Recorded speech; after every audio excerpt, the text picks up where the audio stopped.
Here's how to reduce lag in the LDPlayer emulator. Before changing any settings, close heavy background apps like browsers, launchers, and cloud sync tools, since they quietly eat up CPU and memory.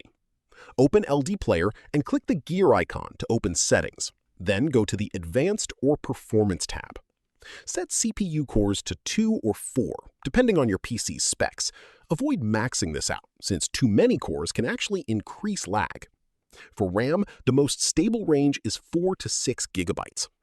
Check your graphics rendering mode. If it is on OpenGL, try switching to DirectX, or vice versa if it is already on DirectX, since lag often comes from unstable rendering. Set a frame rate limit of 60 frames per second, rather than leaving it unlimited, which can cause sudden drops and stutters. Set your resolution to 720p or 900p and your DPI around 240. Higher resolution looks better, but increases lag, especially during action-heavy moments.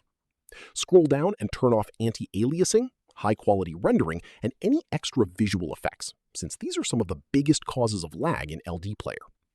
Finally, make sure virtualization is enabled in your PC's BIOS settings, since without it, LDPlayer relies more heavily on raw CPU power, causing constant lag. If this helped you out, hit that subscribe button